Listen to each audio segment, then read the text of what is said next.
Salut, c'est Tom et aujourd'hui on va parler d'un sujet un peu compliqué, l'autodestruction chez les personnes transgenres.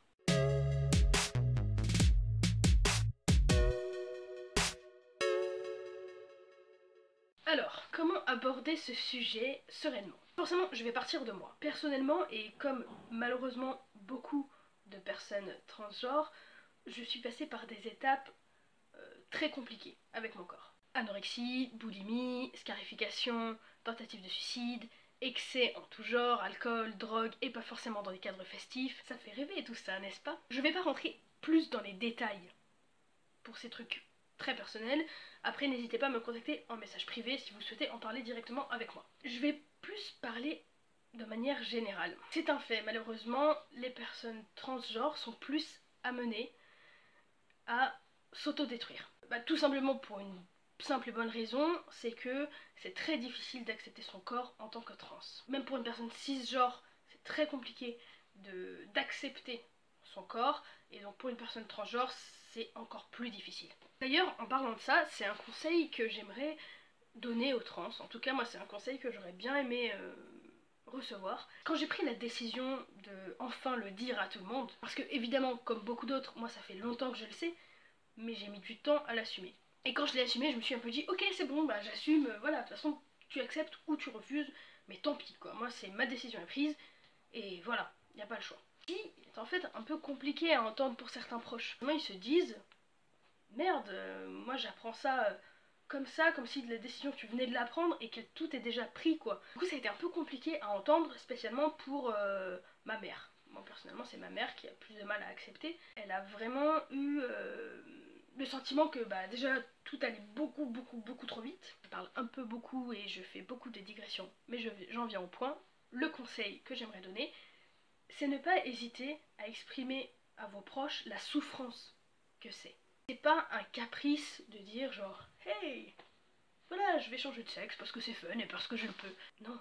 Et ça c'est important de le faire comprendre. Faire comprendre que c'est quelque chose qui est là depuis très longtemps et que surtout c'est quelque chose qui a fait souffrir pendant des années. Après je sais pas, peut-être qu'il y en a qui ont pas souffert de ça. Je sais pas si c'est possible. Moi j'ai mis des années à l'accepter et du coup j'ai mis des années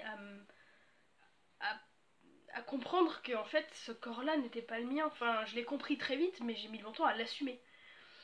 Et donc du coup j'ai beaucoup utilisé mon corps comme un objet. Je dis souvent ça pour faire comprendre aux gens. J'ai l'impression que à partir de là, ça m'appartient plus et c'est plus moi. Et c'est aussi ça qui a fait que je l'ai beaucoup malmené ce corps. Et sinon, après, un autre conseil que je voulais donner aussi, c'est un conseil que j'essaie de me répéter même à moi-même. Étant donné que je suis prêt, tout. Je prends pas d'hormones encore, je n'ai pas d'opération prévue dans pas longtemps, voilà, j'ai encore tout à faire. Forcément, je passe par des phases où je déteste ce corps. Où je me dis mais merde, est-ce que je vais y arriver un jour? Dans ces moments-là, j'essaye de me dire à moi-même, en fait il suffit des fois de regarder autour de soi. Comme je l'avais déjà dit dans la vidéo sur la dysphorie de la voix, j'ai l'impression qu'en tant que trans, on est tellement plus exigeant avec nous-mêmes que la plupart des autres mecs. Il suffit de regarder autour de soi. Voilà, moi pendant des années, je pensais que voilà, il fallait absolument que j'ai un corps de dieu grec. C'est un peu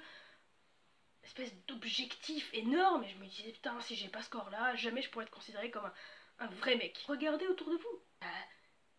Des gros, des petits, des maigres, des poilus, des gars imberbes, il y a de tout. Faut arrêter avec cette espèce d'idéal de, de beauté quoi. Forcément on a tous des faces négatives. Dans ces cas-là, je pense que c'est une des choses à faire, relativiser. Se dire un truc très important, c'est que la beauté, c'est pas juste une apparence, etc. La beauté, c'est surtout ce qu'on a à l'intérieur. C'est très très cliché, très bisounours, mais c'est ce qu'on a à l'intérieur et c'est surtout essayer de profiter à chaque moment. Et en fait, quand on observe bien, il y a toujours du positif à tirer d'une situation.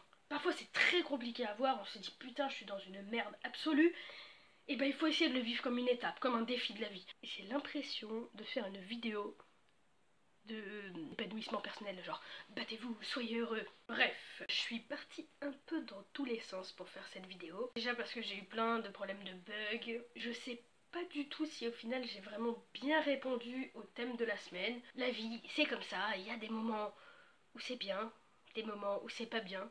C'était la phrase philosophique du jour.